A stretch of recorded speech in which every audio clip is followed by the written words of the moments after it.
오늘의 사건 반장입니다. 전 펜싱 국가대표 남현희 씨가 재혼 상대자였던 전청조 씨의 사기 공범 혐의에 대한 조사를 위해 오늘 경찰에 다시 출석했습니다. 남 씨는 자신의 소셜미디어에 장문의 글을 올려 억울함을 호소했습니다. 제주의 한 태권도 관장이 밀린 임금을 요구하는 심리상담사를 무차별적으로 폭행했습니다. 폭행 장면은 태권도장 안에 설치된 CCTV에 고스란히 담겼습니다. 음식 배달을 하던 20대 여성이 길을 막고 있던 운전자에게 봉변을 당했다며 사건 반장에 제보했습니다. 남성은 여성의 가게까지 찾아와 행패를 부렸습니다. 뾰로롱 안녕하십니까. 자, 오늘 드릴 말씀이 많아서요. 쓸데없는 얘기 하지 않고 그냥 바로바로 시작하겠습니다. 예, 진실 추적자 사건 반장 시작합니다. 도주 피의자 김길수 여자친구한테 공중전화로 전화했다가 위치가 탄로나면서 검거됐다는 소식, 저렇게 잡혔다는 소식 어제 전해드렸죠. 한 여성 경찰의 촉이 결정적이었습니다. 김길수는 분명 여자친구한테 다시 전화할 거야 해서 의정부 경찰서 이선주 경사 그 여자친구를 전담마크하면서 같이 밥도 먹고 하면서 친분을 쌓았던 거죠. 자, 지난 6일 밤 9시 10분쯤 따르릉 이름도 뜨지 않는 031 전화번호가 뜨자 김길수다! 이선주 경사가 바로 위치 추적을 요청했던 겁니다. 예, 그렇습니다. 승진하셨습니다. 축하드립니다. 예. 박수. 예, 역시. 자랑스럽습니다. 자, 오늘 출연자 소개해 올리죠. 예. 이자연 기자 잡아주시고요. 박지훈 변호사. 그리고 이수정 경기대 교수, 양재일 변호사 나오셨습니다. 안녕하세요. 안녕하십니까. 예. 6시 내 고향에서 사반으로 갈아탔어요 하신 수원의 지우 할멈 나영수님. 정말 탁월한 선택하셨습니다. 자, 미국 LA 근처 가디나 살고 있어요. 사반 출연자들 너무 좋아요. 평생 보고 싶다 하신 구현희님. 캘리포니아 살아요. 아침에 일어나서 좋아요 누르면 옛날엔 300번째 안에 들었는데요. 어머 이제는 500번째 안에도 못 들어 하신 유나님. 그만큼 우리 사반 가족이 확 늘었다는 말씀이겠죠. 자, 청주 사는 7살 유지윤이 사반 보면서 이렇게 우리 출연자들 그렸어요. 예, 기자 또 뭐 있죠. 저렇게 쭉 있어요. 그렇습니다. 하신 이석영님. 예, 갱년기 아줌마라서 요즘 계속 눈물만 나고 힘들어요 하신 송도의 이현정님. 며칠 전 독립한 아들 호비나 날 추워지니 걱정이구나 옷 따숩게 입어 하신 신명아님. 자, 대전의 박미라님, 군산의 임수연님, 이은호님 모두 사랑합니다. 자, 교수님을 주목하면서 재미는 물론 의리로 함께하는 아세사반 뉴스에이 6번. 자, 대한민국과 전 세계 동포 가족 여러분의 시선을 모아서 출발합니다.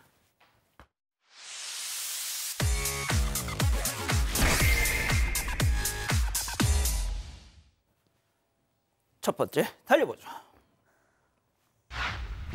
잡힐 때까지 훔친다입니다. 자, 늦은 새벽에 포착된 수상한 물체 사반 가족께서 제보해 주신 영상으로 시작합니다. 만나보시죠. 자, 늦은 새벽 두 남성이 한 빌라 쪽으로 저벅저벅. 자, 주차된 차 손잡이를 하나하나 당겨보는데요.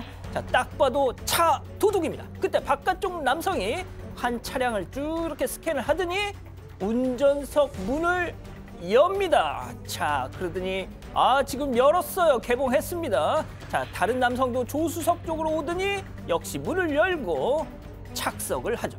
자, 불을 켜고 나란히 앉아서 구석구석을 뒤지는데 자, 이 기자 차를 훔쳐 타고 가는 건 아니고 차량 내부를 터는 녀석들입니다. 딱 봐도 한두 번 해본 솜씨가 아니에요.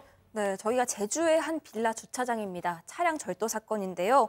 제보자가 며칠 전에 차량 수납 공간에 뒀던 봉투 속에서 돈이 사라진 걸 확인을 합니다.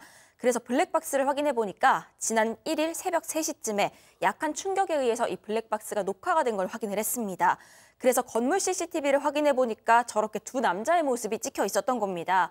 휴대전화는 물론이고요. 무선 이어폰, 현금까지 140만 원가량의 피해를 입은 걸로 확인이 됐습니다. 이 제보자는 중요한 게 많이 들어있다면서 휴대전화만이라도 꼭 되찾고 싶다. 이렇게 밝혔는데 어제 경찰이 저자들을 잡았습니다. 그런데 잡고 보니까 중학생들이었다고 합니다. 그중에 한 명은 생일이 채 지나지 않아서 만 13살 촉법 소년이었고요. 다른 한 명도 또래였다고 합니다. 그렇군요. 자, 박 변호사님. 네. 촉법. 잠깐만, 박 변호사님 안경테가 바뀌었어요. 예, 바꿨습니다. 어떻게? 아니 이럴 수가. 예, 바꿨습니다. 그 좀 진작에 좀 말씀해 주시죠. 예, 이렇게 하겠습니다. 예. 죄송합니다. 네.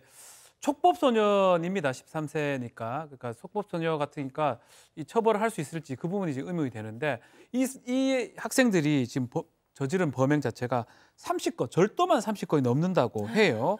그리고 경찰에 잡혔을 때도 끝까지 나 잡힐 때까지 범행하겠다 이런 얘기를 해가지고 상당히 경찰이나 또 소년부에서 봤을 때는 상당히 불안감이나 심각성을 생각해서 긴급 동행영장을 사실 했습니다. 이게 뭐냐면 소년 사건에서 소년부 판사가 이거 소환 없이 영장 청구하는 걸 긴급 동행영장이라고 하는데 이 부분은 기각이 됐고요. 요건 안 되고 소년 분류 심사원으로 이제 위탁이 됐고요. 1개월간 거기서 이제 소년 분류 심사원으로 가서 이 심사를 받을 것으로 보입니다. 자, 지금 촉법인 녀석들이 절도만 30건이면 이건 도대체 어떻게 앞으로 얘네들 어떻게 살아야 됩니까, 진짜? 다음 이어가죠. 하늘에서 물폭탄입니다. 자, 이번에도 사방 가족께서 제보해 주셨는데요. 영상 만나보시죠. 자, 차 위로 갑자기 뭔가가 펑! 예, 물이 줄줄줄줄 저렇게 흘러내리죠. 자, 그렇습니다. 갑자기 어디선가 물풍선이 수직 낙하를 해가지고 저렇게 차 지붕을 확 찌그러뜨린 겁니다. 저기가 아파트 주차장이란 말이죠. 그렇다면 설마 아파트 창문 밖으로 물풍선을 아유, 이 운동회 때 일부러 물풍선 터뜨리는데 게임도 하는데 뭘 그걸 갖고 난리야가 아니라 차가 저렇게 박살이 났어요. 굉장히 심각한 상황이었습니다. 저게 지난달 30일 오후 5시 정도에 찍힌 영상이라고 하는데 이 제보 주신 분이 아파트 단지 입구 쪽에 차를 주차해놓고 식사를 하러 들어갔다가 다시 외출하려고 나와서 보니까 차 안에 전등 있잖아요. 그리고 가림막이 떨어져 있더라는 겁니다.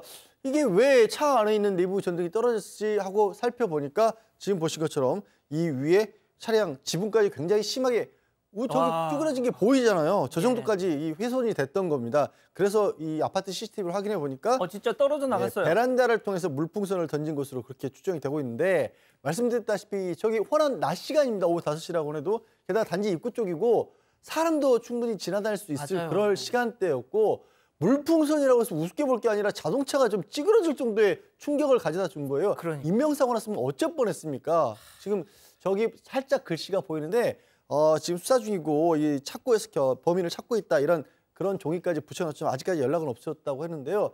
장난이 절대 될 수 없습니다. 저 비슷한 사건으로 사람이 목숨을 잃는 일도 있었어요, 실제로. 맞아요. 그러니까요. 알겠습니다. 꼭 잡혔으면 좋겠고요. 다음 이어가죠. 손님 행세하다가 후다닥입니다. 이건 또 무슨 일일까요? 영상으로 만나보시죠. 자, 평화로운 금은방의 손님 입장. 저 목걸이 좀 보여주세요. 신난 사장님. 요즘은 이런 스타일이 유행입니다. 막 보여주는 그 찰나에 자, 바로 그 손님 알고 봤더니 도둑놈 잽싸게 들고 튑니다. 자, 튀어 심지어 차를 타고 주랭랑을 칩니다. 신고받고 출동한 경찰 인근 도로를 저렇게 수색 중에 저 차 아니야?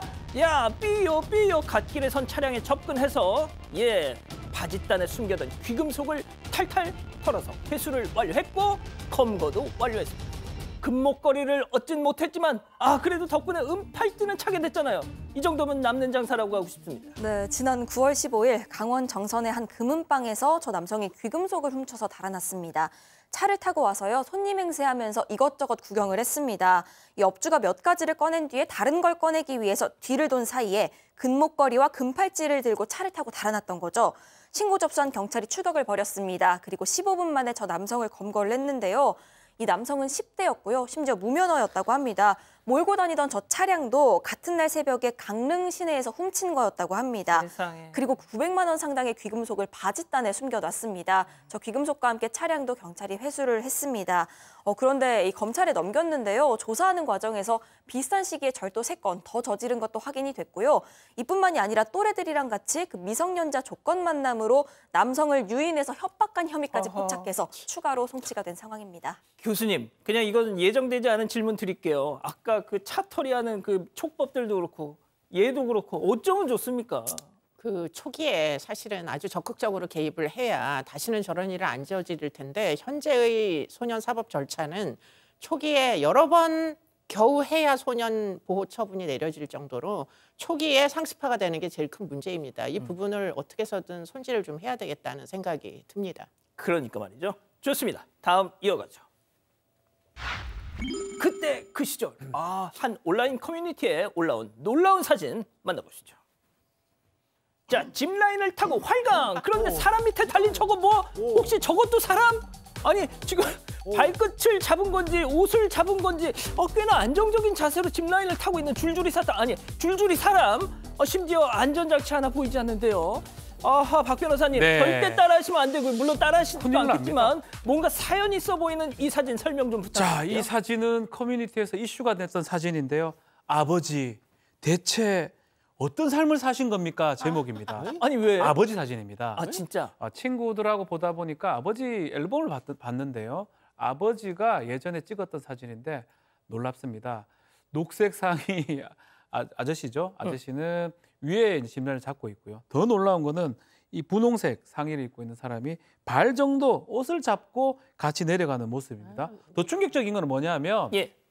어떤 안전장치나 그물도 없다는 거예요. 어떻게? 여기서 뭔가 잘못되면 큰일 날 수 있는 그 정도인데 정말 지금의 어떤 뭐를 사실 뭐 잘한다면서 유튜브 보이는 거는 아무것도 아니다. 옛날에 우리 아버지들은 저렇게 했다라는 걸 지금 보여주고 있는 겁니다. 뭐 근데 저렇게 하다가 큰일 나겠지만요. 아버지 도대체 어떤 삶을 사신 겁니까? 라는 게 저 제목입니다. 두 분 중에 누가 아버님이시죠? 아마 제 생각인데요. 제 개인적 생각에 녹색 상의가 그래도 아버지가 아닐까. 아버지가 설마 밑에서 저렇게 큰일 날 수 있는 상황은 아니지 않을까 생각이 듭니다. 예. 확실치는 않습니다. 확실치 좋습니다. 않습니다. 예, 좋습니다. 자, 다음 이어가죠. 노래방 꼬마 도둑입니다. 사방 가족께서 제보해 주셨는데요. 노래방을 습격한 황당한 도둑의 정체 영상으로 만나보시죠. 자, 무인 노래방 아닙니다. 자, 잠시 후 계산대에 들어가 있는 저 아이 열쇠를 찾아서 여기저기 뒤적뒤적. 자, 지금 뭘 열었어요. 지금 뭘 열고 돈을 꺼내는 것 같아요. 자, 현금을 챙기고 다시 문을 닫습니다. 그리고 지금 뭐야, 계산대 쪽으로 가는군요. 아하, 지금 여기저기 막 열쇠를 찾고 있는 것 같고, 자, 일단 뭔가를 챙겨가지고 지금 밖으로 나가고 있는데요. 자, 혹시 저 노래방의 사장님 아들일까요? 엄마가 현금 수거해 오랬어요 라고 했다면 엄마 일을 돕는 착한 학생 미담이겠지만 얘는 도둑이었습니다. 네, 맞습니다. 지난 8월 서울 송파의 한 노래방에서 벌어진 절도 사건이고요. 여기는 오전 중에 무인으로 운영을 한다고 합니다. 그래서 매장 안에 현금 바구니 놓고 계좌번호를 비치해놔서 결제할 수 있도록 한 방식입니다. 3, 4개월 전부터 오던 한 학생이 있었는데 이 업주가 무료로 매장 내에 있는 게임기도 이용하게 해주겠다고 합니다. 그런데 이 학생 오고 난 이후부터 이상하게 현금 바구니라든지 현금 교환기 액수가 안 맞기를 시작을 합니다. 이런 일이 계속 반복되니까 결국 CCTV를 확인해 봤는데요. 자주 오던 이 학생이 너무 익숙하게 계산대에 들어가서 열쇠를 꺼내서 현금 교환기 여는 모습이 포착이 됐던 겁니다. 동네 다른 학생들에게 수소문해서 저 학생을 찾았습니다. 그런데 잡고 보니까 저 학생은 중학교 1학년이었다고 합니다. 지난 3월부터 이런 행각을 벌였습니다. 진짜 오늘 무슨 10대 범죄 특집도 아니고 말이죠. 자, 교수님, 그런데 이 노래방 사장님 선처를 하기로 하셨다네요. 뭐 노래방 사장님이 굉장히 선의를 가지고 이제 대응을 하시는 것 같은데요. 근데 이제 좀 걱정이 됩니다. 이렇게 해서 이제 선의를 뭐 악용하는 이런 일이 되지 않을까 하는 게 걱정인데, 그런데 문제는 뭐냐면 3월 달부터 지금 계속 저렇게 이제 남의 돈에 손을 댔잖아요. 그럼 벌써 6개월쯤 되는 겁니다. 그렇죠. 그런데 이제 사건이 일어나니까 부모님들이 개입을 하실 거잖아요. 그래서 부모님들에게 이제 돈을 물어내라고 하려고 했는데 부모님이 배상할 여유가 없으니까 법대로 집행해라 이렇게 얘기를 하셨대요. 전혀 이제 사죄하고 보상을 할 생각이 없으신 겁니다. 그래서 결국은 이 친구는 결국 이제 처벌을 받기에 이르렀는데 가게 주인께서 선처해달라 해가지고서는 아마도 처벌은 면하게 될 것 같은데요. 그런데 문제는 뭐냐면 부모님이 이렇게까지 어린 아이를 보호를 안 하게 되면 결국 얘네들은 상습범이 될 수밖에 없습니다. 그렇기 때문에 앞서도 나온 그 소년범들의 부모님들도 마찬가지고 자녀들에 대하여 좀 더 보호의 필요성이 있다는 점을 좀 인지하셨으면 좋겠습니다. 야, 아유, 난 돈 없으니까 그냥 알아서 하세요. 알아서. 자, 다음 마지막 사연으로 가보죠. 매운맛 시월드입니다. 자, 사방 가족께서 우리 가족 여러분들의 집단 지성의 판단을 받아보고 싶으시다네요. 네, 이 남편과 비교하면서 계속 자신을 깎아내리는 시어머니 때문에 괴롭다는 며느리의 사연입니다. 일단 사연자는 남편이랑 3년 연애를 하고 결혼을 했습니다. 그런데 결혼식 한 달 전에 이 친정 부모님이 계속 좀 불화를 겪다가 결국 이혼을 하신 겁니다. 그래서 결국 결혼식 날 혼주석 중에 어머니 자리는 비워두고 진행을 해야 했는데 이후부터 시어머니의 태도가 좀 달라지기 시작했다고 합니다. 며느리인 사연자에게 우리 아들 정말 괜찮지 않니? 너는 남편 너무 잘 만난 것 같다. 이런 얘기를 하시면서 네 남편은 서울 4년제 대학 나와서 대기업 들어갔는데 너는 지방 4년제 대학 나와서 중소기업 다니지 않냐? 이런 비교를 하셨다고 하고요. 그러면서 점점 시어머니만 만나면 주눅이 들기 시작을 했다고 합니다. 그런데 여기에 돈 문제, 또 집 명의 문제까지 얽혔습니다. 결혼하면서 시어머니가 3억 지원을 해주셨는데 네. 여기에 이제 부부가 모은 돈을 못해서 이 3억 3천으로 신혼집 마련을 했던 겁니다. 그런데 부부가 그 세금 문제 때문에 절약할 겸 신혼집은 공동 명의로 하겠다고 말씀을 드렸답니다. 그런데 이 말 드릴 때는 별말 안 하다가 며칠 뒤에 갑자기 며느리한테 연락이 오셔서는 공동 명의만은 절대 안 된다고 엄포를 놨던 겁니다. 수시로 깎아내리는 말 하면서 공동 명의까지 절대 안 된다고 하는 시어머니, 그런 시어머니에게 서운하고 또 속상한 며느리 누가 더 공감되냐면서 이렇게 사연 보내주셨습니다. 그렇군요. 자, 기다리고 기다리셨던 부처 핸즈업 타임 유튜브 JTBC 뉴스 채널과 사건반장 독립 채널에서 8천여 분의 우리 가족 여러분들 함께 하고 계신데요. 채팅창에 OX로 함께 참여해 보시죠. 먼저 시어머니입니다.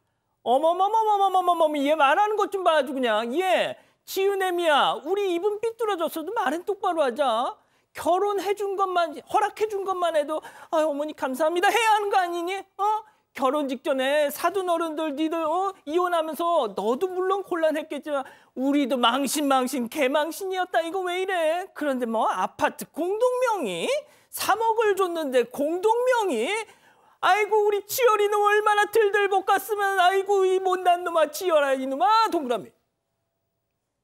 제가 너무 좀 얄밉게 이렇게 표현을 해서 나쁜 사람 같아요. 예? 너무 나빠 보여요. 아닙니다. 좀 냉정하게 판단을 나빠요. 해주세요. 너무 나빠요. 언제든지 바꾸실 수 있습니다. 좋습니다. 다음 며느리입니다. 어머니 일단 저 입 안 삐뚤어졌고요. 물론 결혼 허락해 주신 거 정말 감사합니다만 학벌로 깎아내려 직장으로 깎아내려 우리 엄마 아빠 이혼한 것도 저도 소갈이 하면서 내내 참았다고요. 그리고 어머니가 지원 많이 해주신 거 알지만 제가 아파트 욕심내서 이러는 거 아니거든요. 세금 아끼겠다고 지열 씨랑 얘기해서 결정한 겁니다. X.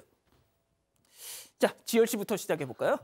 일단 저희 어머님이 이제 혹시 이 부분을 착각하실 수 있을 것 같아요. 이렇게 내가 돈 지원해 준 걸 가지고 마련한 아파트인데 공동명의 해놓으면 그 지금 며느리는 돈도 내지도 않는데 며느리 걸로도 되는 거 아니냐 이렇게 생각하실 수 있는데 그럴 리는 없겠지만 만약의 경우에 두 사람이 헤어진다고 하더라도 저 아파트는 명의와 상관없이 누구 돈으로 마련했는지를 따집니다. 그러니까 명의만 돌려놨다고 해서 며느리가 가져갈 이유는 없어요. 그걸 가져갈 방법은 없습니다. 그것 때문에 저는 이제 안 된다고 저렇게 하신 것 같은데 명의 바꿔주셔도 괜찮습니다. 그리고 말씀 좀 예쁘게 해주세요. 며느리한테. 예, 네. 일단 안심하셔라. 자, 교수님. 네, 근데 이제 그런 아주 세세한 내용을 아마 저 시어머니 잘 모르실 것 같다는 생각이 많이 들어요. 물론 시어머님이 좀 너무 심하게 하시는 부분은 있는 것 같습니다. 이제 며느님이 좀 이렇게 자괴감이 들게 그렇게 좀 험한 내용으로 얘기를 하시고 이러면 아무래도 좀 가슴이 아프죠. 안 그래도 친정에 좀 이렇게 안타까움이 있는데 그러니까 좀 부드럽게 말씀을 하시되 며느리도 그 시어머님에 대해서 너무 서운해하시지 말았으면 좋겠는 게 사실은 3억이라는 돈이 적은 돈이 아닙니다. 그거 모으시느라고 얼마나 애쓰셨겠어요. 아드님한테 집 사주느라고 정말 재산의 반일 수도 있고 다일 수도 있는데 그 큰 돈을 이렇게 뚝 띄워주신 데는 그만큼 아드님과 며느님이 잘 사시기를 기원했기 때문이니까 좀 너그러운 마음으로 시어머님 이해해 주시면 안 되겠나 하는 생각도 좀 있습니다. 네. 역시 우리 이수정 교수님 시어머니시다 보니까 자, 공동명의 부분은 이제 앞에서 얘기했으니까 빼버리고요. 이제 발언 부분입니다. 발언이 상당히 심각해 보입니다. 가장 나쁜 발언이 이제 비교, 차별 이런 부분이거든요. 특히 아들하고 며느리하고 비교하는 건 상당히 나쁜 부분이에요. 학교라든지 아니면 너는 결혼 잘했으면 얘는 못했다는 뜻인가요? 그러니까 그런 것들은 앞으로도 조심해야 되지만 저게 평생 나쁜 기억으로 남을 수도 있습니다. 그러면 며느리 입장에서 시어머니를 존중하고 존경도 아니에요. 존중할 수가 없게 되거든요. 말씀을 되게 조심을 하셔야 될 것 같아요. 앞으로. 그렇군요. 아니 말하지 마세요. 그런 말 할 바에 안 하는 게 나아요. 대구의 이 여사님은 어떠십니까? 절대 안 하죠. 진짜? 아예 말을 안 하세요. 며느리한테? 하긴 하시는데. 잠깐만, 그건 되게 그건 아니고. 잠깐만, 그거 되게 문제 많은데? 이런 얘기 할 바에는. 고부간에 대화가 없어. 아니요. 대화를 하시는데 이제 이런 얘기를 할 바에는 할 말 없으면 안 하는 게 맞아요. 진짜? 예. 알겠습니다. 자, 이 기자 본인 생각도 좋고요. 우리 가족 여러분들의 의견도 좋고요. 근데 가족분들은 이제 공동명의 부분에 대해서는 좀 강경한 입장이 많으신 것 같습니다. 일단 신돌성님, 3억 주면 공동명의는 안 되죠 하셨고요. 강우일님, 3억이면 다 내준 건데 무시는 무시고 다른 문제 아닐까요? 라는 의견 주셨습니다. 하지만 그 무시하는 부분에서는 또 대동간결, 이거 잘못했다 의견 주셨는데요. 김종성님, 잘나봐야 거기서 거깁니다. 제발 며느리를 가족으로 받아들이세요 하셨고요. 담비맘님, 주눅들 필요 없습니다. 당당하세요. 장미이법님, 남편 역할이 중요할 것 같네요. 이런 의견 주셨습니다. 그렇군요. 자, 사건 반장 제보 메일과 카카오톡 사건 반장 제보 채널에서는 우리 가족 여러분들의 많은 사연과 제보 기다리고 있습니다. 자, 홍익대 재학 중에 국가의 부름을 받고 최전방 강원도 양구 21 보병사단에서 군복무를 하다가 오늘 전역을 명받은 김보현 예비역 병장, 우리 사반 가족 여러분께 전역 신고합니다. 군복무 중 일과가 끝나면 유튜브로 사반과 함께하며 힘든 군 생활의 피로를 달랬다고 하는데 이제는 민간인 사반 가족으로서 영원히 함께하겠다. 또 그동안 낳아주고 길러주신 아버지 김민수님에 대한 인사도 잊지 않았네요. 자, 그동안 고생 많으셨습니다. 충성! 콘드로이친 이젠 검증이 필요하겠죠. 어떤 콘드로이친인지, 충분히 콘드로이친을 담았는지. 기능성은? 그건 기본 아닌가? 관절이 기억할 만하네. 이름값이란 이런 것. 관절엔 콘드로이친 1200. 나를 말하다. 전 버튼 하나로 되는 게 좋더라고요.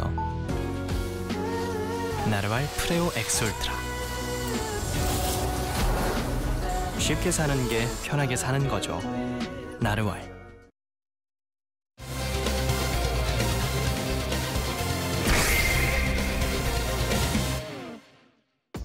전 펜싱 국가대표 남현희 씨가 재혼 상대자였던 전청조 씨의 사기 공범 혐의에 대한 조사를 위해 오늘 경찰에 다시 출석했습니다.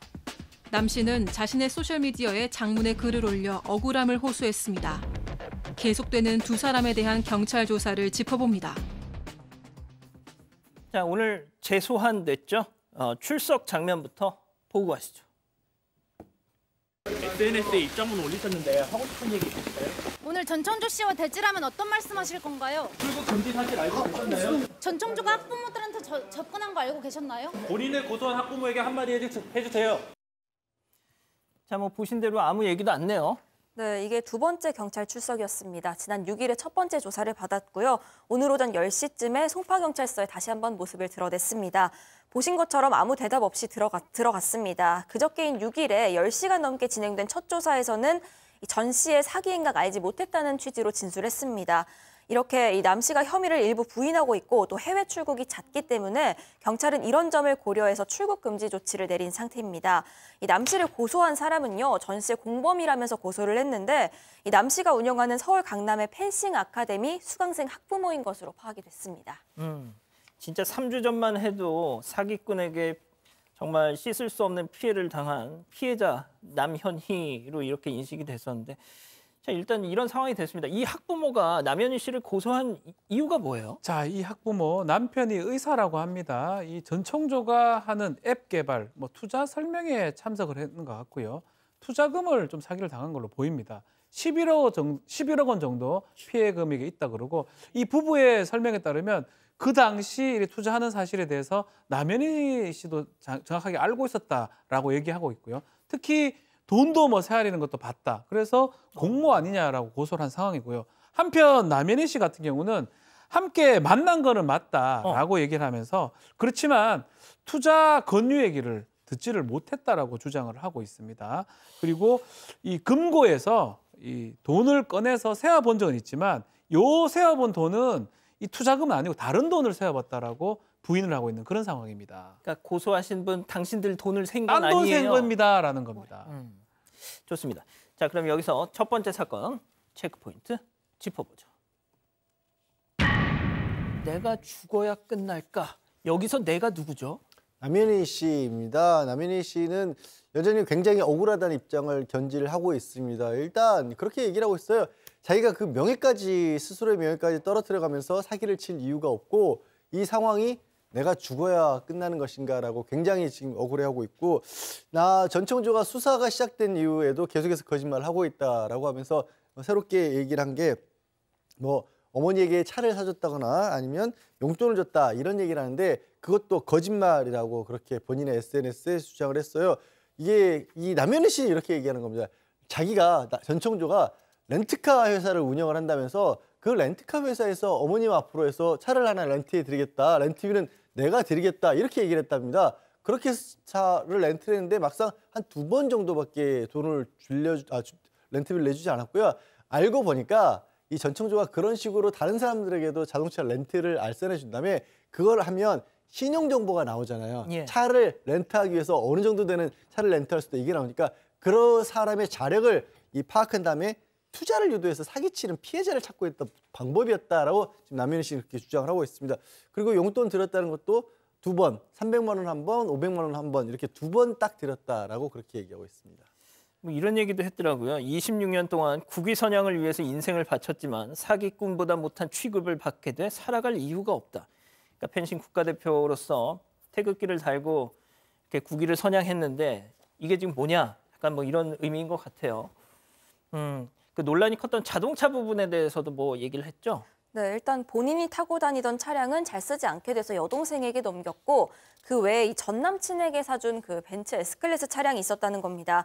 이걸 2022년 지난해 3월에 구입을 했는데 이혼하고 나서 전 남편이 리스료를 감당하기 힘들다고 해서 남 씨가 가져오게 됐는데 한 대를 처분하려고 했더니 전청조 씨가 내가 렌트카 사업을 하니까 그걸로 돌릴까라고 말을 꺼냈다가 아니다, 그냥 내가 매월 리스료 낼 테니까 내가 그거 타도 돼? 라고 해서 넘겨줬다는 겁니다.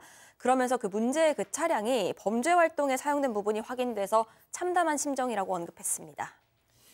자, 그리고 지난주에 전청조가 궁금한 이야기 와인가요? 거기서 자기 이렇게 가슴 수술 한 부위를 이렇게 막 공개하는 그런 장면이 있었잖아요. 자, 근데 그거를 남현이가 권유해서 내가 그 수술을 큰맘 먹고 한 거다라고 했는데 그거에 대해서 남현희 씨는 또 전혀 다른 얘기를 했어요. 반박을 하고 있습니다. 8월에 전청조가 수술을 했다는 건데 그것은 본인이 예약을 해서 본인이 한 거지 자신이 뭐 권유하거나 이런 거 하지 않는 것 거짓말이라고 얘기하고 또 가족한테는 갈비뼈 수술해야 한다 이렇게 얘기를 했다고 합니다. 요거는 이제 본인 SNS에서 밝힌 그런 상황이고요. 갈비뼈 수술, 가슴 수술이 아닌. 이거 말고도 처음에 1월 9일 날 만났었는데 당시 사업 제안하면서 뭐 언니 동생으로 지냈는데 그때 이미 남자였다라고 하면서 주민등록증, 남자의 주민등록증을 보여줬다라고 지금 그것도 공개를 했습니다. 일자죠, 일자. 예, 그러네요. 자, 그러니까 지금까지 남현희 씨가 SNS에 올린 글을 주장을 정리를 하자면 나도 피해자, 나 공범 아니고 피해자다 이 얘기잖아요. 자, 그런데 이수정 교수님 뭐 저번 방송에서도 그러셨고 계속 이 교수님이 이 문제에 있어서 가장 중요한 부분이 빠져 있다라고 하면서 계속 강조하셨던 게 그 남현희 펜싱 아카데미에서 일어났던 그 코치에 의한 성폭력 사건. 자, 과연 그거에 대해서 지금 남현희 씨는 무슨 얘기를 하고 있느냐? 별 얘기를 않고 있어요. 네, 뭐 그 내용을 여전히 아무 얘기도 안 하고 뭐 그런 사건이 있었다는 사실조차도 인정을 안 하는 것처럼 언급이 없습니다. 그런데 이 사건은 사실은 피해자가 틀림없이 존재하거든요. 그렇기 때문에 본인이 어느 정도는 사실은 윤리적 책임이라도 있다면 지금에라도 지금 피해자와 피해자의 이제 부모님들이 계시니까 명확하게 이 대목에 대해서는 책임을 인정하고 사과하는 게 지금 맞는 것 같은데 지금 그건 인정 안 하고 이제 자기가 계속 똑같이 이제 피해자다 이렇게만 주장을 하니까 이게 지금 좀 이상하다 이런 생각들을 많이 하고 있고요. 지금 이분이 또 이제 언급하지 않는 게 뭐 이 코치와 연관된 내용에 대해서도 좀 책임이 상당히 있어 보이는데 이 코치가 사실은 이제 전청조 씨를 이제 펜싱 협회에다가 2월 달에 소개를 하면서 어떻게 설명을 했느냐. 돈 되게 많은 사람이다. 그러니까 펜싱 협회에 후원 의사 30억의 후원 의사가 있다. 이렇게 이제 이야기를 하고 소개를 했대요. 그런데 당시에 이제 이게 불발이 됐고 나중에 7월 달에 다시 또 남현희 씨가 자리를 만들어서 이 이제 펜싱 협회 사람과 전 씨와 남 씨와 당시에는 누가 입회를 했느냐. 결국은 성폭행 가해자로 밝혀진 그 코치가 3명이 입회를 한 모임을 7월 달에 아마도 극단적인 선택을 하기 직전에 셋이서 협회 사람들을 만난 그 모임도 또 있었다고 알려지고 있어요. 그러니까 지금 이 이제 코치의 존재나 그 코치가 피해를 준 그 피해 여중생들의 존재나 이 부분에 대해서는 싹 빼놓고 얘기를 하는 부분이 좀 적절하냐 하는 부분에서 좀 문제 제기가 있는 것으로 알고 있습니다. 예. 그러니까 뭐 본인이 피해자 오케이. 자, 그것과는 별개로 이 성폭력 사건에 대한 입장을 내놔라 이런 말씀인 것 같아요. 자, 양 변호사님. 그리고 남현희 씨가 내가 실제 임신을 했다라고 믿었던 내용이 담긴 그 무슨 대화도 공개했다면서요? 그러니까 이 남현희 씨와 전청조가 이 결혼 발표를 하기 전에 그때 두 사람이 주고받은 이 카카오 메시지를 공개를 했습니다. 근데 거기 보면 새벽 시간에 전청조가 뭐하고 있느냐, 건강이 어떠냐는 식으로 안부를 물으니까 이 남현희 씨가 대답을 하는데 그런 내용이 나와요. 나 속은 괜찮은데 어제부터 또 먹어서 큰일이다. 그리고 배가 나오는 게 느껴진다라는 얘기를 해요. 그러니까 여성이 자꾸 뭘 먹고 속은 괜찮은데 배가 나온다라고 얘기를 한다는 건 본인은 임신했다고 믿고 있었다는 게 아니야. 이렇게 생각할 수 있는 거 아니겠습니까? 그리고 남현희 씨는 3월경에도 한번 유산을 한 걸로 그렇게 생각을 했답니다. 2월에 아이를 가졌다가 유산을 했고 그래서 그 이후에 4월에 이 산부인과를 찾아갔을 때 혈액 검사에 따르면 임신이 아니다라는 대답을 들었을 때도 한 번 임신했다가 유산을 했고 다시 그 이후에 아이를 가진 걸로 그렇게 착각하고 있었다라고 하고요. 전청조가 남현희 씨에 따르면 K가고 아기 신발도 사줬다라는 거예요. 그래서 본인은 저게 사실이었다 이렇게 생각을 했다는 겁니다. 예, 일단 뭐 경찰 조사를 좀 더 지켜봐야 되겠네요. 좋습니다. 첫 번째 사건 이렇게 정리하고요. 두 번째 사건 이어갑니다.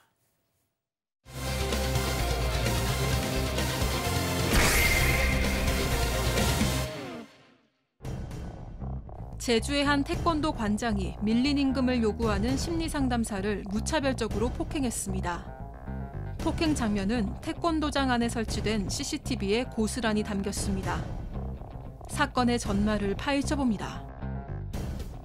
제보 사건입니다. 피해자는 가해자에 대해서 가면을 쓴 악마다. 이자의 실체를 고발하고 싶다 하셨는데요. 들어보죠. 네, 일단 제보자는 50대 여성입니다. 5년 전부터 한 태권도 관장을 알게 돼서 만나게 됐는데 2년 전부터는 이 여성의 집에서 같이 살았다고 합니다. 그러니까 사실혼 관계였던 건데 피해자에게는 다른 직업이 있긴 했지만 이 남편이자 관장이 운영하는 이 태권도장에서 심리상담사 돌봄교사로도 근무를 했습니다. 그런데 그러다가 지난달 27일 오후에 이 남편이자 관장으로부터 폭행을 당하게 됩니다. 자, 폭행 당시의 상황이 어땠는지 이 제보자의 얘기 직접 들어보시죠.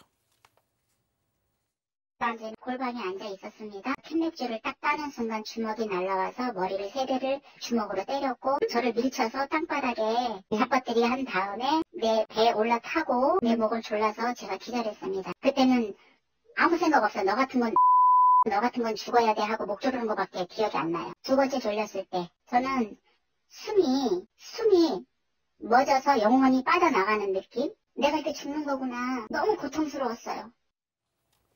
저 안마의자에 패대기 처짐을 당했을 때 그때 이제 막 목졸림을 당했고 내가 이렇게 죽는구나라고 생각을 하셨다는 거예요. 자, 저 남성 직업이 뭔지 아십니까? 태권도 관장입니다. 온몸이 흉기인 사람이에요. 그렇죠. 손으로 때리면 크게 다칠 수 있죠.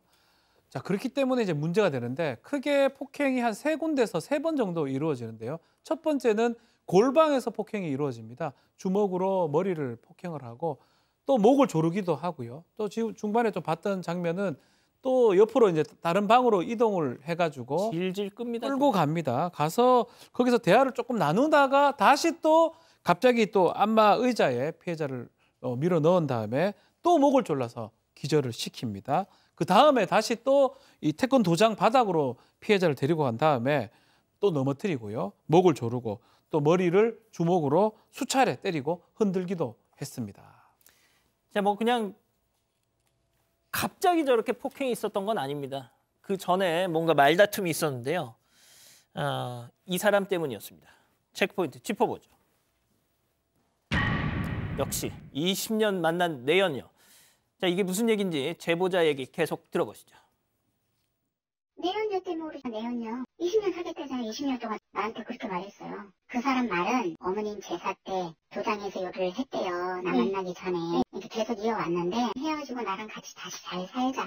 난 그거 못하겠어. 그래가지고 그냥 갑자기 주먹으로 그냥 한 3방 때리고 그렇게 한 거죠. 자, 사실혼 관계였어요. 자, 그런데 내연녀가 있어요. 당연히 이 피해자는 그 여자랑 헤어져 했겠죠. 그런데 들으신 것처럼 못 헤어져. 좀 이해하기가 어려운 상황이었던 거죠. 이 지금 피해자가 집에서 이제 같이 산 이후로 여러 번 내연녀 문제로 다퉜다라는 거예요. 한 번은 이 남성이 뭐 전화 통화하는데 굉장히 신나서 막 웃고 떠들고 했답니다. 그래서 아니 누구랑 전화하는데 전화 끊고 났어. 누구랑 통화했는데 그렇게 행복해? 그렇게 물어봤더니 내연녀라고 대답을 하더라는 겁니다. 이게 저는 잘 여기서부터가 이해가 안 가는데 어쨌든 그러고 나서 내연녀 때문에 다투면 집을 나갔다라는 거예요. 내연녀 때문에 집을 나가게 한 4번 정도가 있었다라고 합니다. 그리고 심지어는 내연녀를 같이 만난 적도 있었고 내연녀가 만나가지고 이 자신한테 남자 그 빚도 좀 갚아주고 그래라 이런 얘기를 들었다는 겁니다.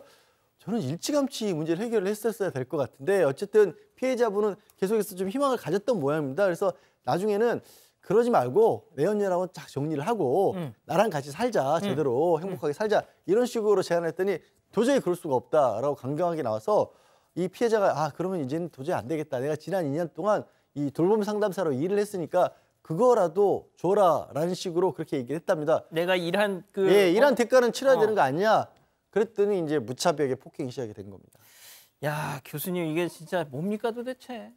근데 이게 뭐 이렇게 그냥 단순히 서로 뭐 삼각관계 이 정도가 아니고요. 피해자는 나름대로 관장에게 최선을 다한 걸로 보여요. 차도 사주고요. 생활비도 사실은 이 피해자가 다 부담을 하고요. 30억에 달하는 피해자 소유의 집도 있었는데 이걸 또 공동 명의로 해달라. 이렇게 꼬드겨가지고 실제로 1년 전에 공동 명의로 바꿔줬답니다. 아이고. 그러고 나니까 이제 사실은 싸늘해지면서 결국에는 이제 변심을 하게 된 이런 정황으로 보입니다. 박 변호사님, 네. 그 태권도 관장한테 저렇게 두들겨 맞으면 이게 몸이 온전하겠습니까? 112 신고했겠죠? 신고했습니다. 기절했다가 깨어나서 잠깐 정신이 깬 사이 때 그때 이제 살려주세요라면서 112 신고를 했고요. 근데 문제는 온몸의 무기 아니겠습니까? 뭐 목 조르는 것도 사실은 악력도 일반인하고 다르다고 봐야 되겠죠. 근데 이제 이 무기고 흉기인데도 동영상도 확인을 했는데 경찰이 체포를 곧바로 안 했다. 이 부분은 좀 의심이 간다라고 이 피해 여성이 말씀을 하고 있고요. 다만 폭행 혐의로 어제 입건이 된 그런 상황인데 이 관장의 얘기는 좀 다릅니다. 목 조른 거는 맞다면 인정해야죠. 왜냐하면 좀 영상이 다 있으니까. 그렇지만 죽인다는 말을 안 했다. 근데 이거는 사실 의미가 좀 있어요. 만약에 죽인다는 말을 하면 정말로 살인미수가 될 수도 있습니다. 그렇기 때문에 그런 걸 알았기 때문에 또 동영상 CCTV는 음성은 녹음하지 않습니다. 녹음하게 되면 그게 잘못된 불법이 될 수 있거든요. 영상만 있죠. 영상상으로 목 조른 것만 지금 인정한 그런 상황입니다. 자, 이제 태권도에 이제 초등학생, 중학생 뭐 이런 친구들 가는 거 아니에요.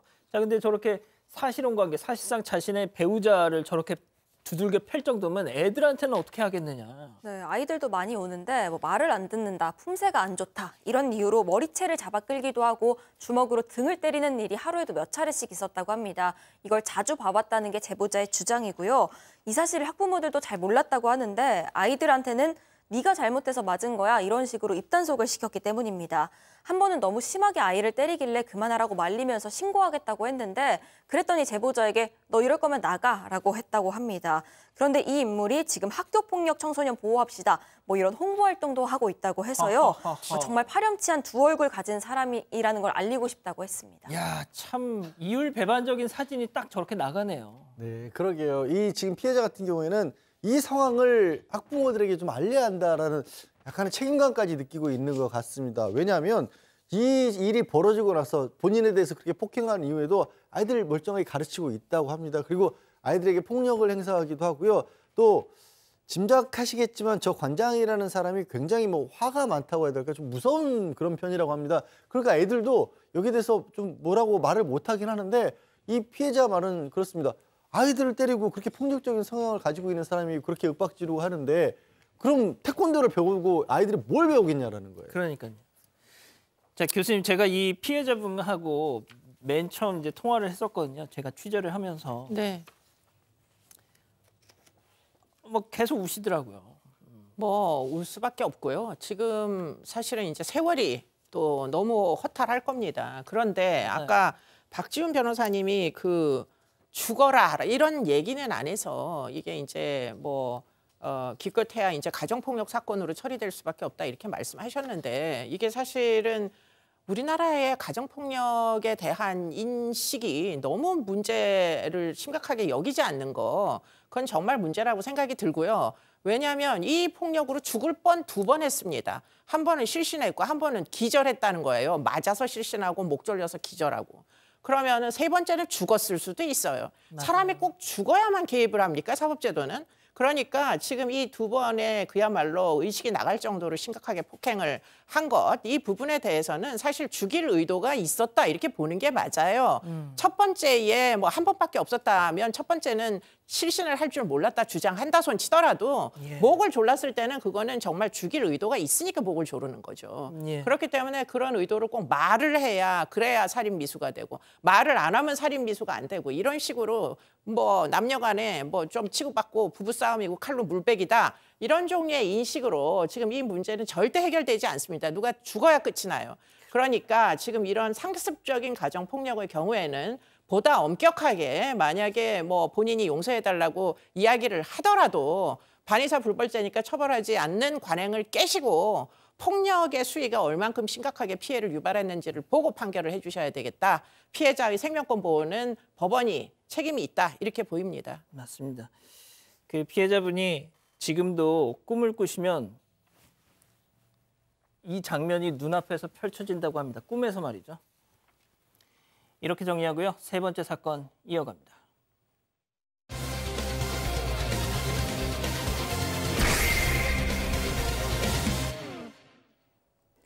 한 20대 여성이 새로운 출발을 꿈꾸며 음식점을 열었습니다. 여성은 배달도 직접 했다고 하는데요. 그러던 어느 날 배달을 나가는 여성의 차 앞에 웬 30대 남성이 길을 막고는 술에 취해서 고성방가를 벌이고 있었습니다. 그냥 혼자 주치 상태였고요. 그 허공에다가 그냥 고성방가 하면서 욕을 하고 있었고요. 처음에 크락션을 짧게 빵 했는데 안 비키길래 좀 더 기다렸다가 2번째 빵 했는데 이제 그때부터 이제 저한테 욕설이랑 뭐 난동이 시작된 거예요. 이 남성 거친 욕설을 쏟아내더니 나중에는 여성의 가게까지 찾아왔는데요. 그런데 이게 끝이 아니었습니다. 나중에는 남성의 부모까지 찾아와서 그야말로 아수라장이 됐습니다. 과연 이 사건 어떻게 된 걸까요? 이 피해자분께서 온라인 커뮤니티에다 글을 올리셨어요. 근데 거기 베스트 댓글이 사건 반장에 제보하세요였습니다. 제보를 하셨습니다. 자, 음식 배달을 가다가 봉변을 당하셨어요. 네, 일단 지난 9월 10일에 경기도 포천에서 있었던 일이고요. 제보자는 20대 여성입니다. 올해 3월부터 이사 온 지역에서 음식점을 열어서 운영하고 있었습니다. 일요일 밤 10시쯤이었는데 배달 음식 주문이 들어와서 배달을 가려고 했다고 합니다. 그런데 웬 30대 남성이 술에 취해서 소리를 지르면서 난동을 부리고 있었다고 합니다. 그게 차량 앞쪽이었다고 하는데 제보자가 비키라고 경적을 울리니까 남성이 날 치고 가든가 네가 알아서 가라 라고 하면서 욕설을 쏟아냈다고 합니다. 결국 경찰을 불렀고요. 그 배달 음식은 다른 대행기사를 불러서 들려보내야 했습니다. 그런데 경찰 출동에서도 행패가 계속됐습니다. 당시 CCTV를 보면요. 가해 남성은 제보자 가게까지 몇 번이나 찾아갔고 너 나오라고 욕설하면서 소리를 질러댔습니다. 결국 또 경찰이 와서 경찰에 의해서 끌려나갔다고 합니다. 자, 이렇게 끌려나갔는데요. 이 제보자분, 피해자분의 가게에는 또 다른 불청객이 찾아왔습니다. 체크포인트 짚어보죠. 가족 총출동. 자, 가해 남성의 가족들이 제보자 가게로 우르르르르르 몰려왔습니다. 실제 상황 만나보시죠. 아저씨가 욕하지 마. 아저씨 말리지 마. 경찰 들었어요. 경찰 앞에서. 진짜 싸가지 이래 저거. 아드님이 경찰 앞에서 벽돌을 들었다고요. 제가 뭐 했는데요? 이리 와봐. 이리 와봐. 자극되잖아요. 경찰 앞에서. 들어가세요. 이리 와봐. 욕하지 말아요. 시비를 올라오는 거야 저거. 자, 박 변호사님. 예. 일단 가족에는 대단한 것 같아요. 네. 한번 사실 30대가 지금 이제 가해자죠, 첫 번째. 그 이후에 3명이 몰려오는데 60대로 추정된 아버지 또 어머니까지 와서 도대체 제보자 어떻게 오셨냐 이렇게 물으니까 왜 눈을 그렇게 뜨냐 싸가지 없게 얘기를 했다고 그러고요. 그 급기야는 제보자에서 손을 또 올리기도 했고. 자, 가해자가 빨간색. 그렇죠. 예. 가해자가 빨간색이죠. 다른 원은 어머니. 어머니 아버지 와가지고. 이분은 또 아버지. 네.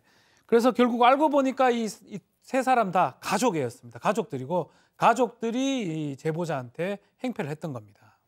뭐 일단 딱 보면 아시겠지만 아수라장이에요, 양 변호사님. 예, 일단 아까 잠깐 들으셨지만 그 아들이 가해자가 벽돌을 들어서 유리창을 깨려고 했던 모양입니다. 경찰이 있는데 그래서 어쨌든 경찰이 만류를 해서 벽돌은 내려놨는데 결국 발로 유리창을 부쉈어요. 지금 깼어. 예, 그렇게 부쉈고요. 저기서 끝내질 않고 저 앞에 차 보이시죠? 예. 저 차를 보면서 이 사이드 미러인데 이거 부수면 어떻게 되라고 자기 어머님께 물어봤답니다. 그러고요. 엄마한테 물어보죠. 그때 엄마 대답이 그거 물어주면 되지. 그거 얼마나 한다고. 아들한테 이렇게 대답을. 우리 아들 발로 차도 째고 얼마 안 해. 약간 이런 느낌. 그리고 심지어 이 아버지 같은 경우도 이 피해자는 아버지도 아까 내서 저거 눈을 왜 저렇게 뜨냐고 막 그러셨잖아요.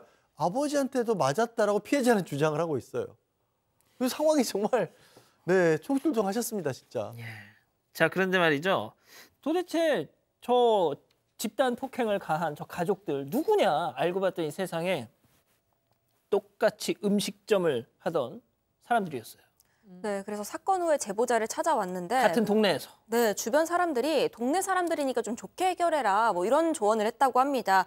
이런 조언을 듣고 결국 뭐 동네 사람이고 하니까 이 가족들을 만났다고 하는데 이 당시 제보자는 4일 정도 영업을 못한 상황이었습니다. 여기에 더해서 음식도 폐기해야 했고요. 이런저런 손해 금액을 합쳐보니까 아이고, 아까 620만 발차기 원. 한 게 저렇게 됐구나. 예, 맞습니다. 그래서 저 수리비부터 시작을 해서 그 폐기 음식 값까지 합쳐서 총 620만 원 정도의 배상을 요구를 했다고 합니다. 그 음식 폐기한 사진이며 뭐 증빙 자료도 다 제시를 했습니다. 그런데 가해자 측은요, 200만 원까지는 줄 수 있다. 하지만 그 이상은 안 된다라고 얘기를 하면서 어차피 벌금도 내야 하는데 그 돈 다 못 준다는 대답이 돌아왔다는 겁니다. 이 제보자에 따르면 가해자를 제외한 그의 부모는 사과 한마디 없었다고 하고요. 제보자 가게 나서면서 음료수 잘 먹고 갑니다라고 인사하고 나갔다고 합니다. 자, 일단 여기까지는 제보자의 주장입니다. 이 사람들도 뭔가 입장은 있었을 거 아니에요? 왜 이제 사건 현장 제작팀에서 그쪽에 연락을 했더니 가해자 측에서는 아니 이게 무슨 흉기 난동을 부린 것도 아니고 고작해야 뭐 유리창 깨고 말싸움 정도 한 거 가지고 뭐 이걸 가지고 이렇게 크게 떠들고 있느냐라는 식의 답변 태도로 왔답니다. 그리고 가해자의 아버지는 자기가 이제 딸이 또 큰 딸이 있는데 큰 딸이 40이라는 거예요. 근데 저 이제 피해자 아니 또 자식 벌도 안 되는 키 작은 여자가 자꾸 말대꾸를 하니까 때릴 수가 없어서 좀 욕을 격하게 한 것뿐이다라는 건데 저는 이게 하나도 안 이어져요.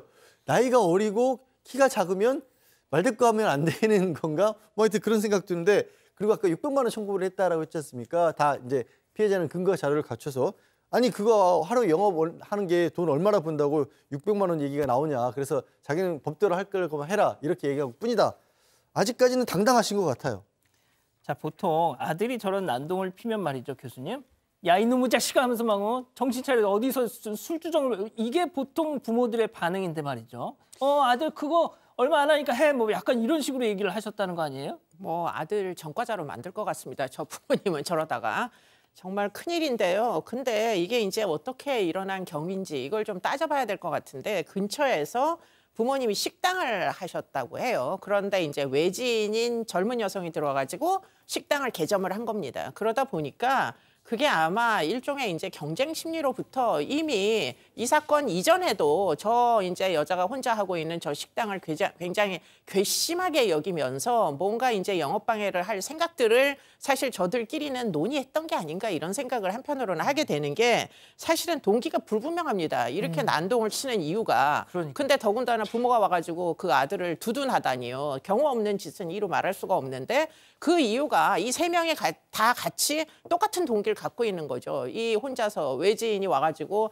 장사를 열심히 하고 있는 이 꼴이 보기가 싫어서 지금 저렇게까지 하고 있는 건 아닌가. 이 동네에서 우리 동네에서 나가라. 이런 제스처가 아닌가 이런 생각이 듭니다. 예. 일단 이수정 교수님이 일단 뭐 범죄 심리학적으로 일단 개인적으로 이 상황을 한번 추론을 해보신 거예요. 자, 박 변호사님. 네. 이후에 또 스토리가 있다고요. 자, 이제 입건이 됐습니다. 고소도 했고요. 지금 재물 손괴가 있죠. 아들 같은 경우는 재물 손괴 혐의가 지금 될 수 있고 폭행하고 뭐 협박도 될 것 같기도 한데요. 그리고 아버지 같은 경우는 지금 업무방해죄하고 폭행이 지금 적용이 됐다고 하는데 피해자의 얘기에 따르면 피해자는 이런 얘기를 좀 합니다. 가해자 어머니가 경찰서에 아는 사람이 있으니까 또 이렇게 좀 처벌 좀 적게 받는 거 아니냐. 나 뒷백 있어. 예, 그렇게 얘기하는데 그거는 저는 걱정 안 해도 될 것 같아요. CCTV가 지금 다 있습니다. 그러니까. CCTV에 제가 제 눈에는 저 재물손괴 이 이상의 지금 범죄들이 보이거든요. 그리고 여러 명이 지금 했었고 또 동기를 파야 되겠지만 저도 이수정 교수님하고 좀 동일하게 생각을 하는데 어떤 동기들이 더 있다 그러면 상당히 죄질이 안 좋은 거예요. 일부러 유도를 한 거잖아요. 그런 측면이 있기 때문에 쉽게 가지 않고요. 합의를 안 하는 건 형사합의, 민사합의 두 개 다 있습니다. 안 하게 되면 본인한테 아주 불리해집니다. 그렇기 때문에 뭐 필요하다면 본인들이 아마 이 가해자들이 합의하러 올 거 아닌가 저는 개인적으로 생각이 좀 듭니다. 그렇군요. 알겠습니다. 자, 세 번째 사건 이렇게 정리하고요. 별별 상담소 이어갑니다.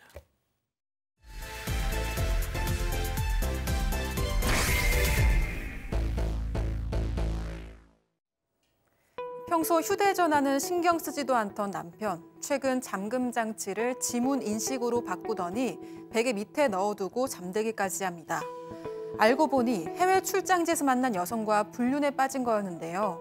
이 충격적인 사실을 알고도 아내는 한창 사춘기인 아이를 생각해서 남편에게 따지지도 못하고 소가리만 하고 있습니다. 더구나 이 상간녀는 해외에 살고 있어서 알아낼 수 있는 정보도 많지 않은 상황. 잘못을 저지른 건 남편인데 오히려 남편이 이혼을 요구할까 봐 전전긍긍인데요. 평생을 전업주부로 살아온 아내가 가정을 지키려면 또 만일의 상황에 대비하려면 어떻게 해야 할까요? 제보자 아내의 사연을 자세히 알아보겠습니다. 자, 아내분께서 직접 제보를 주셨어요. 너무 막막하다고 말씀이시죠. 이 제보자분이 궁금해하시는 부분을 중점으로 오늘은 좀 얘기를 풀어가 보겠습니다. 자, 시작해보죠. 네, 일단 제보자는 남편이랑 직장에서 만나서 결혼을 했습니다. 아이를 가지면서 일을 그만뒀고요. 그 이후로 쭉 전업주부로 생활을 해왔습니다. 이렇게 일을 하는 남편을 대신해서 묵묵히 자녀 키우고 집안일을 해왔는데 최근에 남편이 집에 스마트워치를 풀어두고 그냥 간 겁니다. 그런데 이걸 통해서 불륜 낌새를 눈치채게 됩니다. 어떤 여성이랑 사진을 막 주고받는 것 같은데 그 사진을 또 금방 지웁니다. 그리고 통화를 한참 하기도 하는 등 뭔가 이상한 것들이 많았습니다. 그리고 평소에는 휴대전화 어디다 뒀는지도 신경을 잘 안 쓰는 사람이었는데 갑자기 뭐 잠금 장치를 해놓는데 이걸 지문 인식으로 해놓고 휴대전화를 베개 밑에 놔두고 자기도 하고 수상한 부분들이 많았다고 합니다. 역시 촉은 정확했던 거겠죠, 교수님? 네, 뭐 블랙박스를 그래가지고 의심스러워서 확인을 해봤어요. 그랬더니 대화 내용이 녹음이 되어 있는데 차 안에서 이제 남편과 상간녀가 서로 애정 표현을 서슴지 않고 했다는 겁니다. 그러면서 이 이제 아내분에 대해서 무시하는 발언도 남편이 마구 하고요. 더군다나 이제 그 아내에게는 애칭을 쓰지 않는데 이 상간녀에게는 애칭을 쓰면서 뭐 아주 다른 뭐 판이하게 다른 모습을 보였다고 합니다. 근데 이 상간녀가 한국에 없다는 거잖아요. 맞습니다. 남편이 업무차 해외 출장을 갔을 때 만났던 여성이고 한국 여성입니다. 그리고 계속 가면서 몇 번 더 만남을 이어갔고 불륜이 됐던 걸로 보입니다. 이 여성 역시 결혼한 상태고 아이도 있었다고 하고요.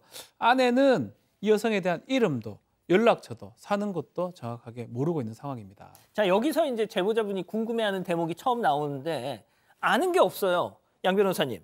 그러면 이게 법적 대응을 내가 그 사람에 대해 상대에 대해서 뭐 아는 게 없는데 뭐 상대방 그러니까 배우자의 불륜 상대방에 대해서 하는 소송은 별도로 하죠. 그건 정신적 피해에 대한 손해배상 청구 소송을 하는 거고요. 그 사람이 누군지는 모른다고 할지라도 나의 배우자가 지금 부정행위, 민법상 부정행위를 하고 있다는 거는 충분히 이미 증거도 확보돼 있어요. 다행스러운 게 차량에 다행스러운 표현은 증거의 얘기입니다. 차량에 블랙박스에 녹음된 거기 때문에 이 아내가 일부러 무슨 비밀 통신을 침해했다거나 도청을 했다거나 아니면 개인정보 휴대전화를 열어봐서 개인정보를 침해한 게 아닌 상태에서 자연스럽게 얻은 거거든요.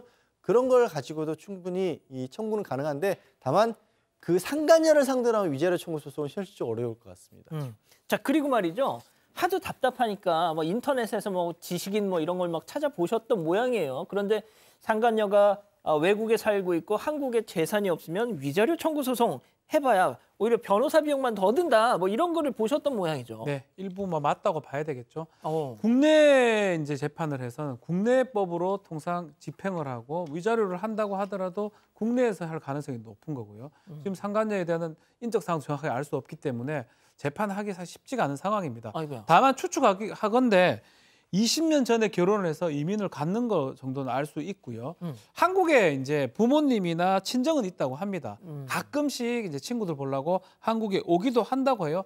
주로 해외에 있고 남편은 사업을 하고 있고 잘 되고 있고 또 아이도 있다고 합니다. 자, 일단 상간녀가 해외에 살다 보니까 남편과 매일 붙어 있거나 그런 건 아니지만 이 외도를 하기 시작하면서부터 부쩍 아내한테 짜증도 내고 무시하는 발언도 많아지고 그랬다는 거예요. 사연자분의 얘기 직접 들어보시죠. 상간녀랑 통화하고 있는 걸 어찌 확인하고 그리고 이제 퇴근 시간이어서 저녁밥을 준비하려고 전화를 했는데 짜증내면서 왜 전화했냐고 그러길래 왜 지금 왜 나한테 화를 내는 일이냐고 했더니 그럼 속이 안 맞으면 그만 살면 되는 거지 이렇게 말을 하더라고요. 근데 그게 싸울 일이 아닌데서 그렇게 얘기를 하니까 너무 속상해가지고 제가 지금 저 자세로 계속 비위를 맞춰주고 있거든요. 이 기자, 그 사연자분, 아내분은 왜 오히려 본인이 성을 내고 이래도 지금 부족할 판인데 왜 남편의 비위를 이렇게 맞춰주고 있는 거예요? 그게 이유가 있는데 지금 결혼 20년 차 부부인데 사춘기 자녀가 있습니다.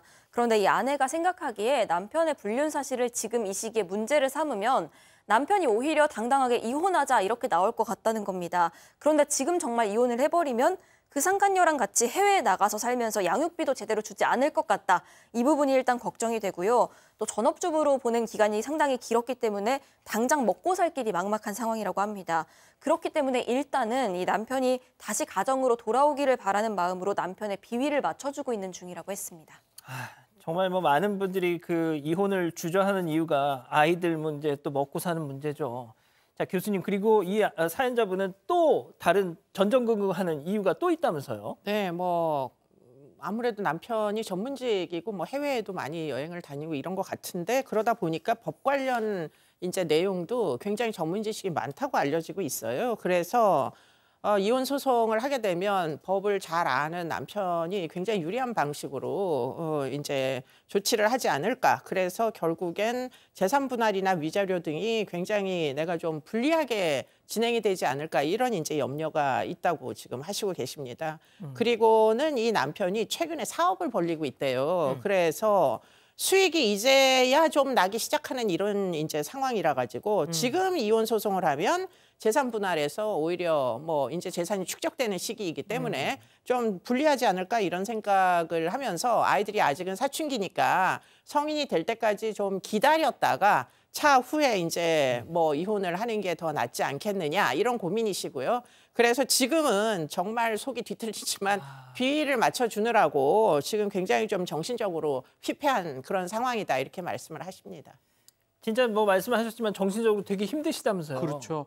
아이만 아니면 뭐 당장 이혼하고 싶은데 어쩔 수 없이 지금 살고 있는 상황인데 그러다 보니까 1시간마다 한 번씩 깬다고 하면 수면을 거의 못하는 상황이고 필요하다면 정신과 상담을 좀 받고 싶은데 또 고민이 이런 거예요. 정신과 상담을 혹시 받으면 나중에 이혼했을 때 뭐 재산 분할이나 아니면 양육에 혹시나 불리한 영향을 끼치지 않을까 이걸 두려워하는데 제가 뭐 변호사 업무를 하다 보면 거의 패턴 똑같습니다. 배우자가 아주 부정행위를 하게 되면 그 상대 배우자는 상당히 정신적으로 힘들어하거든요. 그러다면 치료를 받으면 혹시나 아이한테 불리해질까 이런 고민을 하는데 그것 때문에 치료된 게 확실하다면 불리할 리는 없습니다. 지금 필요하다면 정신과 상담이라든지 치료는 좀 받아야 되지 않을까 생각이 듭니다. 예. 자, 그러면 지금부터 별별 상담소 오늘의 궁금증 짚어보죠. 자, 평생을 전업주부로 살아온 저 만약에 이혼하면 재산이나 양육권 받을 수 있느냐? 일단 양 변호사님부터 조언을 좀 주시죠. 일단 원칙은 남편이 쉽게 아내분에게 이혼을 먼저 주장하기는 어렵습니다. 뭐 여러 번 이런 자리에서 말씀을 드렸지만 지금은 우리 법은 아직까지 유책주의라서 잘못을 저지른 사람이 이혼을 청구할 수는 없는 게 원칙이긴 한데요. 다만 사실 현실에서는 어떻게든 꼬투리를 잡아서 이혼 청구를 먼저 하려는 경우들도 있을 수 있습니다. 그러니까 이런 부분은 솔직히 저희한테 들으시고 다시 한번 전문적으로 좀 상담을 받으시는 게 필요할 것 같기도 하고요. 두 번째는 아까 이제 뭐 양육권이나 재산권이라든가 이런 것들 본인이 전업주부였다고 하셨지만 전업주부라도 20년 정도면 지금 특별한 사정이 없는 한 거의 절반 가까이의 재산에 대한 권리를 인정을 합니다. 근데 중요한 게 뭐냐면 이분도 그걸 걱정하시고 있는데 그 절반이라고 하는 재산을 언제를 기준으로 하냐면 이혼 소송이 끝날 때 그 시점을 기준으로 해요. 그러니까 남편이 나중에 혹시라도 재산이 많이 늘어나거나 하면 그렇죠. 그때는 못 가져갑니다. 다만 이런 방법은 있어요. 사업을 해서 지금 잘 되고 있다고 하신다면 회사의 지분을 나눠 가질 수는 있습니다. 회사의 주식을 예를 들어서 절반을 가지고 있으면 남편이 사업을 잘해서 회사가 펴지면 그때는 본인이 가져올 수도 있는 그런 방법도 있기는 하거든요. 그래서 이게 경우에 따라서 어떤 재산을 가지고 있느냐, 부동산이냐, 동산이냐, 말씀드린 것처럼 주식이냐 이런 것도 다 달라지고 양육권 같은 경우에는 결국 배우자 양쪽 중에서 사춘기 정도가 넘어가면 기본적으로는 누가 아이가 지내기에 편한 조건을 갖추고 있느냐 더해서 아이의 의사가 중요해집니다. 자, 박 변호사님. 이 만일의 경우를 대비해서 합법적으로 또 외도 증거를 더 모을 수 있는 방법은 없냐라고 또 물으시더라고요. 모을 필요가 없을 것 같아요. 지금 뭐 확인을 벌써 했지요. 그래서 그런 어떤 대화하고 애정 표현만 해도 부정행위에 해당할 것 같고요. 뭐 합법적으로 모으는 방법은 사실은 뭐 질문을 해가지고 녹음하다 이 정도밖에 안 되는데 그거 말고 만약에 위치 추적을 한다든지 아니면 도청을 한다든지 다른 거 했을 때는 불법이 될 여지가 있습니다. 그렇기 때문에 굳이 지금 있는 증거로 이제 충분하다고 저는 생각이 들고 굳이 이거를 할 필요 또 이거 된다고 하더라도 이혼 사유 플러스 위자료 정도가 됩니다. 위자료가 뭐 우리나라에 많아도 한 3천, 4천 정도밖에 안 되는데 오히려 그보다는 재산 분할이나 이쪽에 좀 포인트를 맞추는 게 필요하지 않을까 생각이 됩니다. 아주 그냥 뭐 피가 되고 살이 되는 또 말씀들 두 분 변호사님 주셨는데 자 교수님 제가 이제 저희 제보 메일 카카오톡 그 제보 톡으로 많은 이런 사연을 보다 보면은 결국은 아이 문제 또 이제 전업주부시다 보니까 당장 나가면 어떻게 해요? 이게 두 개 항상 이거 때문에 고민을 하세요. 맞습니다. 뭐 아무래도 이제 그 사회생활, 경제 그 생활을 안 하면은 그게 이제 너무 겁이 나요. 그렇죠. 혼자서 내가 살 수 있을까 아이를 데리고. 그렇기 때문에 그런 이제 이혼의 경우에 어쩔 수 없다고 생각을 하실 경우에 일단은 저 같으면 일단 시간을 좀 드릴 생각을 할 것 같아요. 당장 무슨 극단적인 결정을 할 게 아니고 일단 아이가 성인이 될 때까지 그러면 뭐 몇 년 안 남은 거잖아요. 지금 그렇죠. 혼인한 지 20년이니까.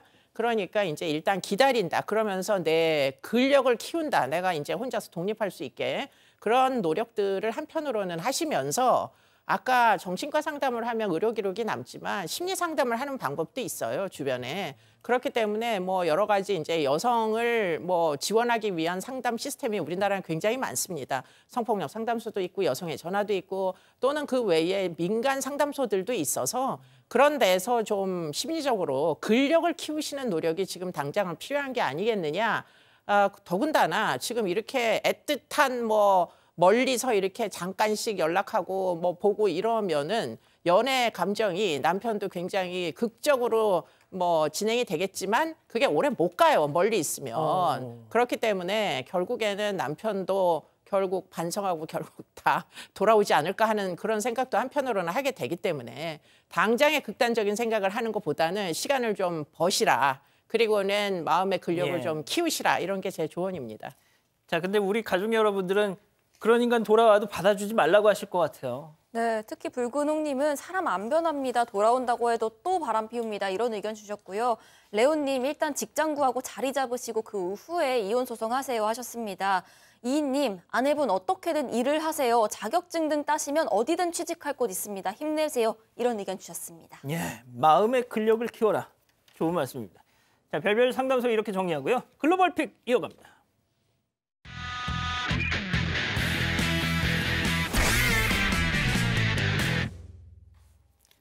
미국으로 가보시죠. 네, 건널목 CCTV 영상입니다. 한 부부가 아이를 안고 건널목을 건너는 모습입니다. 그런데 부부 옆을 나란히 걷던 이 남성, 대뜸 아이를 안고 있던 여성에게 달려들었습니다. 아이를 뭐야? 뺏으려고 뭐야? 한 건데 곧바로 아이 아빠가 나서서 이 남성을 떼놓습니다. 그리고는 남성과 몸싸움을 벌이며 뒤쫓아갑니다. 아, 왜 애를 왜 뺏어? 이 남성, 길거리에서 노숙을 하던 19살 청년이었다고 합니다. 부부와는 일면식도 없는 사이였고요. 아무 이유도 없이 11개월 된 아이를 노렸다고 합니다. 일단 다행히 아빠의 빠른 대처로 아이는 무사했지만요. 청년을 잡지는 못했고 아이 엄마가 목과 귀를 다쳤습니다. 아이고. 이 도망친 청년의 만행은 계속됐습니다. 길을 걷던 80대 노인의 두 팔을 부러뜨리고 목을 조르기까지 했고요. 또 부부를 공격하기 전에는 한 40대 여성의 머리를 유리병으로 내리치는 일도 있었다고 했습니다. 아이고. 결국 청년은 목격자들의 신고로 얼마 안 가서 다행히도 체포가 됐습니다. 폭행 및 납치 시도 등 여러 혐의로 기소가 됐는데 알고 보니 이 청년은 과거에 수많은 폭행 전력으로 이미 동네에서는 유명한 문제아였다고 합니다. 아유, 자, 다음은 중국으로 가보시죠. 네, 골목 진입로 한가운데 빨간 승용차 한 대가 서 있습니다. 다행히 운전자가 바로 타는데 그런데 무슨 영문인지 뒤에 트럭이 왔는데도 이 빨간 차는 움직일 생각을 하질 않습니다. 앞으로 가야지. 트럭 운전자가 밖으로 나와서 조용히 기다리다가 결국 빨간 차로 향합니다. 어허, 이런. 이 빨간 차 운전자 뒤로 빼주는가 싶더니요. 차에서 나와서 트럭 운전자에게 삿대질까지 해가면서 실랑이를 벌이는 모습입니다. 아하, 그리고 다시 또 차에 올라타더니 이번엔 아예 트럭 바로 앞에 멈춰서 버렸습니다. 이 제대로 막아버리네 아주. 네, 참다 못한 트럭 운전사 결국 빨간 차를 그대로 들이받아 버렸습니다. 장군멍군. 네, 트럭 운전사의 분노에 죄 없는 다른 차들까지 충돌을 피하지 못했는데 심지어 트럭은 한 번에 그치지 않았고요. 여러 차례 이 빨간 차를 밀어붙였다고 합니다.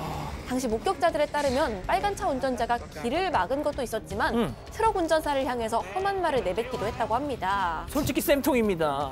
네, 빨간 차 뒤에 있던 무려 4대의 차량이 연이어 추돌했고요. 이 일의 원인이 된 빨간 차 운전자는 창문으로 간신히 빠져나왔다고 합니다. 다행히 다친 사람은 일단 없었습니다. 경찰은 이거 단순 교통사고가 아니라고 보고요. 트럭 운전사를 구금해서 조사 중이라고 합니다. 예, 다시 미국으로 가보시죠. 차 한 대가 공중에 붕 떠 있습니다. 지게차가 들어올린 건데요. 무슨 일인지 경찰들이 출동해 있고 천천히 내려오는 차에 다가갑니다. 그리고 총까지 겨누면서 뒷문을 벌컥 여는데 그 열었어. 안에는 수상한 한 남성이 나옵니다. 당시 영상 한번 보시죠. What's your name, man? None of your business, bro. Well, it is, because you're under arrest. Bro. You're under arrest. For what? For trespassing, for one. And I then was whatever running from else you someone, bro. 자, 체포된 남성 차에 몰래 숨어 탔던 도둑이었습니다. 그런데 이 범행 현장을 이곳에서 일하던 직원에게 딱 걸려버린 것이죠. 직원은 신고도 신고지만 일단 잡아놔야겠다는 생각에 지게차로 차를 통째로 들어 올렸고요. 결국 도둑은 6m 위에서 옴짝달싹도 못하는 잡혀있을 수밖에 없었던 상황입니다. 또 쌤통입니다. 네, 체포된 남성 벌써 3번째나 이곳을 노렸다고 하는데요. 직원들은 처음엔 봐줬고 두 번째는 아깝게 놓쳤는데 이번에는 제대로 응징을 했던 겁니다. 경찰들은 직원의 순발력에 원더풀!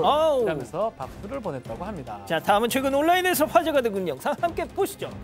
자, 휘황찬란한 세계 레이저가 하늘을 뒤덮고 있어요. 심지어 색도 변하면서 번쩍거리는데요. 마치 축제 현장 혹은 클럽을 떠올리게 하는 이곳은 보시다시피 고속도로입니다. 진짜요? 자, 터널을 지나가는 것 같기도 한데요. 바로 졸음 방지 레이저라고 합니다. 한밤중에 운전하다 보면 졸음이 쏟아지는 경우가 종종 있잖아요. 그럴 때 저 표지판에서 레이저 조명이 쫙 쏘는 겁니다. 오색빛의 조명이 눈앞에 펼쳐지면서 순간만큼은 정말 잠이 싹 달아날 것 같기도 합니다. 잠은 달아나는데 전방 주시를 못할 것 같은데요. 실제로 졸음 방지 효과는 있다고 하는데요. 또 운전자 반응도 좋은데 이를 본 누리꾼들 좋은 아이디어다. 잠은 확실히 깰 것 같다는 반응 보였는데 몇몇 누리꾼은 정신 사납다, 오히려 사고 날다, 밟았다 부정적 의견도 있습니다. 그렇군요. 마지막 픽 주인공 동물입니다. 다시 또 미국으로 가보시죠. 네, 숲속 한가운데 사슴 한 마리가 뛰어다니고 있습니다. 그런데 무슨 일인지 이 사슴이 멀리 가지 못하고 제자리에서만 맴도는 모습입니다. 왜 저래?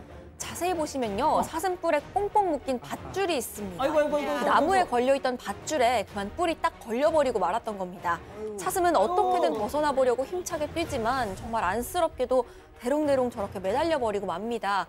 그리고 이런 사슴을 발견한 남성들이 구조에 나섰습니다. 그럼 어떻게 구조할까요?